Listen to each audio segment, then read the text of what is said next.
ప్రతి ఆఫీసులో, ప్రతి ఎమ్మెల్యే దగ్గర, ప్రతి మంత్రి దగ్గర మన పార్టీ మేనిఫెస్టోని పెట్టుకొని జగనన్న చెప్పిన ప్రతి వాగ్దానం ప్రతి కుటుంబంలో ఉంటే అర్హులైన అందరికీ అందే విధంగా చేశాం.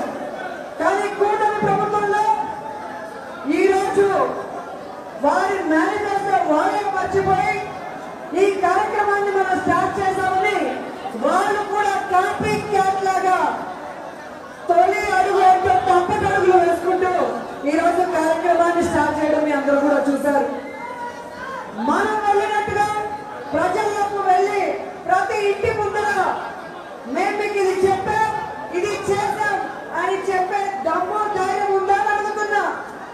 ఈరోజు కూటమి ప్రభుత్వంలో ఉన్న నాయకులు ఊరి మొదట్లో ఫోటోలు తీసుకొని పేపర్లకు ఇచ్చేసుకొని ప్రజలకి అందకుండా ఎలా తప్పటడుగు వేస్తున్నారని మీరు కళ్ళారా చూస్తున్నారు.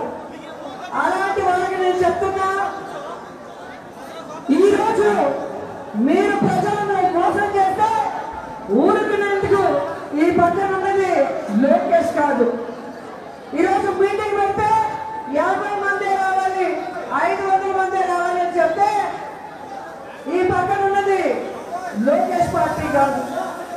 అలాగే ఎక్కడైనా ఒక రైతుకు సమస్య వచ్చినా, ఒక మహిళకు సమస్య వచ్చినా, ఒక విద్యార్థికి సమస్య వచ్చినా ఎవరు కూడా మీటింగ్ రాకూడదు అని చెప్పి బెదిరిస్తే ఆగిపోయడానికి ఇక్కడ ఉన్నది తెలుగుదేశం పార్టీ జనసేన నాయకులు కాదు, ఈ పక్క ఉన్నది సీఎం జగన్మోహన్ రెడ్డి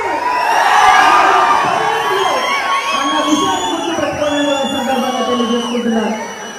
జగనన్న వచ్చినా, జగనన్న పార్టీలో ఉన్నా, మేము వచ్చినా ఈరోజు ఐజీ నుంచి కింద కానిస్టేబుల్ వరకు ఏ విధంగా విలేజ్లో కట్టడి చేయాలని చూస్తున్నారు. బైకుల్లో వచ్చే వాళ్ళని కొడుతున్నారు, గ్రామాల్లో పిల్లల్ని బెదిరిస్తున్నారు.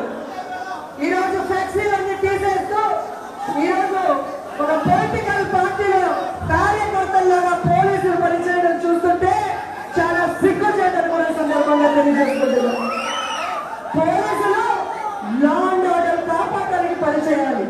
పోలీసులు ఆడపిల్ల మీద అత్యాచారాలు జరగకుండా ఉండేలాగా చూసుకోవాలి. పోలీసులు పేదవాళ్ళ భూములు దొంగలు పెద్దదారులు లాక్కోకుండా ఉండేలాగా చూసుకోవాలి. కానీ ఈరోజు రెడ్ బుక్ రాజ్యాంగం అంటూ పోలీసులు కూడా ఈరోజు తెలుగుదేశం పార్టీ జనసేన వాళ్ళ యూనిఫామ్ వేసుకొని మన వాళ్ళని ఎక్కడ మీటింగ్లు పెట్టినా ఏ విధంగా ఓవర్ యాక్షన్ చేస్తున్నారో మీరు అందరూ చూస్తున్నారు. అందుకే వాళ్ళకి చెప్తున్నాను, ఈవీఎంల వల్ల గెలిచిన మీకు ఇన్ని ఎక్స్ట్రా అవసరమా? ఇలాగే ఎగిరెగిరి పడితే జనం ఎవరేసి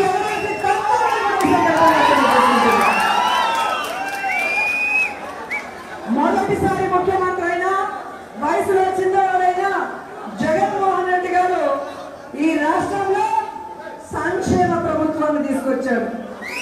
అనుభవం ఉంది, విషయం ఉంది, విస్తరణ కట్టుందని చెప్పిన చంద్రబాబు నాయుడు సంక్షేమాన్ని అందిస్తానని ఈ రోజు అధికారంలోకి వచ్చాక సంక్షేమాన్ని మనకు అందిస్తున్నారు.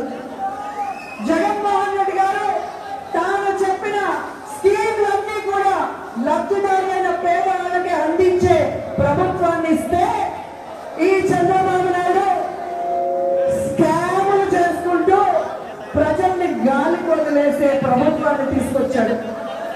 ఈ రాష్ట్రంలో పేద పిల్లలందరూ చక్కగా చదువుకొని పేదరికం నుంచి బయటకు పడే విధంగా విద్యార్థి తీసుకొస్తే ఈ రోజు చంద్రబాబు నాయుడు కూటమి ప్రభుత్వం పేదవాడు చదువుకుంటే మాకేం లాభం,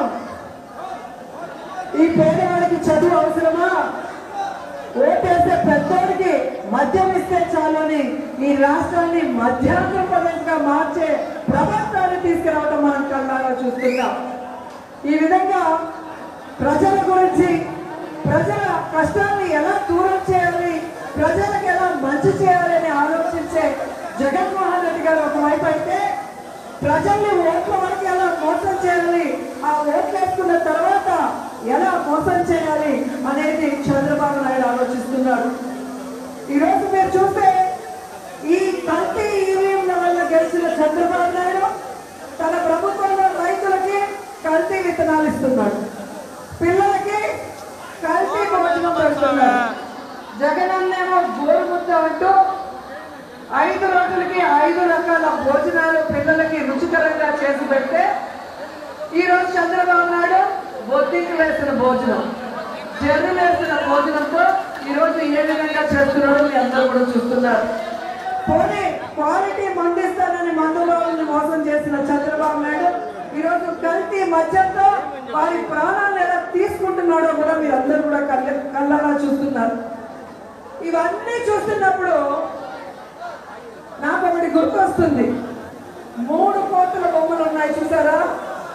చెడు చూడము, చెడు మాట్లాడము, చెడు వినము. ఈ కోటి బొమ్మలు చూసినప్పుడు నాకు కూటమిలో ఉన్న 3 నాయకులు గుర్తొస్తారు.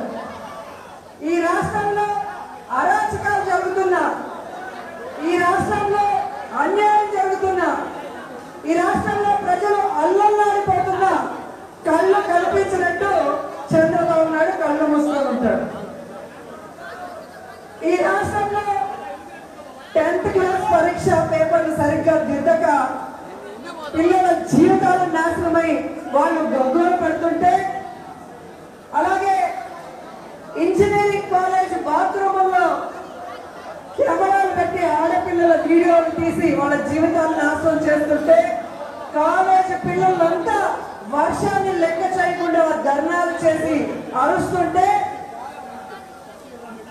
చంద్రబాబు నాయుడు అధికారంలోకి వస్తే ఉద్యోగం ఇస్తాం లేదా నిరుద్యోగ వృత్తి ఇస్తామని చెప్పి ఈ రోజు మోసం చేస్తున్నారని నిరుద్యోగస్తులు విద్యార్థులు వాళ్ళ చెప్పులతో వాళ్ళే కొట్టుకొని ఏడుస్తుంటే తనకి ఏమీ వినపడినట్టు చెవులు మూసుకొని కూర్చొని ఉండడు లోకేష్ బాబు. ప్రశ్నించడానికే పార్టీ పెట్టానని చెప్పుకునే పవర్ లేని స్టార్ పవన్ కళ్యాణ్ గారు ఈరోజు రాష్ట్రంలో ఆడపిల్లల్ని రేప్ చేసిన, మర్డర్ చేసిన, ముక్కలు చేసిన ప్రశ్నించడు. ఈ రాష్ట్రంలో వాలంటీర్లకు 5,000 నుంచి 10,000 పెంచుతామని చెప్పిన కూటమి ప్రభుత్వంలో వాలంటీర్లనే తీసేసి ఈరోజు రోడ్డు మీద పడేస్తే ప్రశ్నించడు. సుగాలి ప్రీతి గురించి అధికారులకి రాగడానే మొదటి కేసుగా టేకప్ చేయిస్తానన్న పెద్ద మనిషి ఈరోజు వాళ్ళ అమ్మ అపాయింట్మెంట్ అడిగినా కూడా పలకడు. అంటే తనకేమీ పట్టనట్టు నోరు మూసుకొని కూర్చుంటారు. ఈ ముగ్గురు చూస్తుంటే ఈ 3 కోట్ల వ్యవహారమే గుర్తొస్తుంది. నిజంగా ఎంత బాధాకరమో ఒకసారి మీరు ఆలోచించండి. సినిమా స్టార్ ని అభిమానించే వాళ్ళు హోనం చేసుకొని జోబులు చిల్లులు పెట్టుకొని ఆస్తులు అమ్ముకొని వీళ్ళని కటౌట్లు పెట్టి పాలాభిషేకాలు చేసి వీళ్ళని గెలిపించుకుంటే కనీసం ఎవరికైనా పని చేశారా, ఇచ్చిన వాగ్దానాన్ని నెరవేర్చారా, చెప్పిన మాట మీద నిలబడ్డారా? ఇలాంటి వాళ్ళ వెనక వెళ్ళడం కరెక్ట్ అని అభిమానులు కూడా ఒకసారి ఆలోచించాలని సందర్భంగా తెలియజేసుకుంటున్నాను. ఎందుకంటే మేనిఫెస్టోని అనౌన్స్ చేసేటప్పుడు చంద్రబాబు నాయుడు, పవన్ కళ్యాణ్ గారు ఇద్దరు కూడా మేనిఫెస్టోని పట్టుకున్నారు. ఇద్దరు కూడా బాండ్లను రెడీ చేసి సంతకాలు పెట్టి ప్రమాణం చేస్తున్నాము.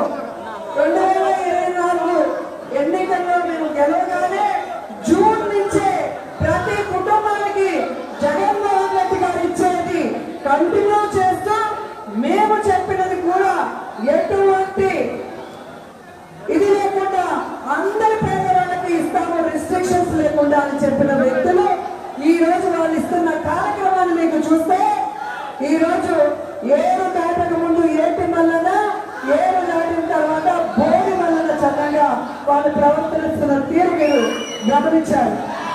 అండ్ ఈ రోజు ఆదిమూలం సురేష్ గారిని చూడగానే మీ అందరికీ గుర్తొచ్చేది ఈ రాష్ట్రంలో ఉన్న స్కూళ్ళు. అవునా కదా? విద్యాశాఖ మంత్రిగా ఎలా ఉండాలి అనేది ఆదిమూలం సురేష్ గారిని చూసి నేర్చుకోవాలి, ఎలా ఉండకూడదు లోకేష్ గారిని చూసి నేర్చుకోవాలని కూడా ఈ సందర్భంగా తెలియజేస్తున్నారు.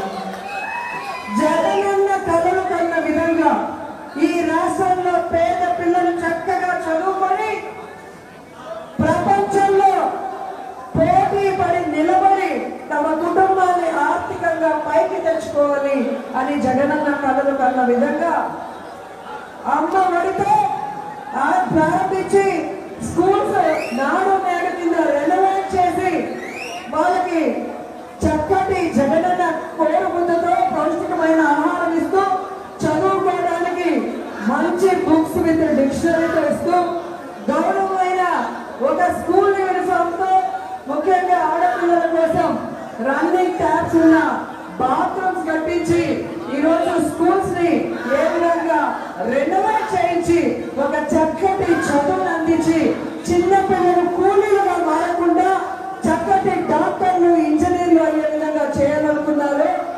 జగనన్న కోరుకున్న దాన్ని తూచా తప్పకుండా ఆదిమూలం సురేష్ గారు ఈ రాష్ట్ర వ్యాప్తంగా ఎలా చేశారో ఒకసారి స్కూల్స్కి వెళ్తే మీకే అర్థమవుతుంది.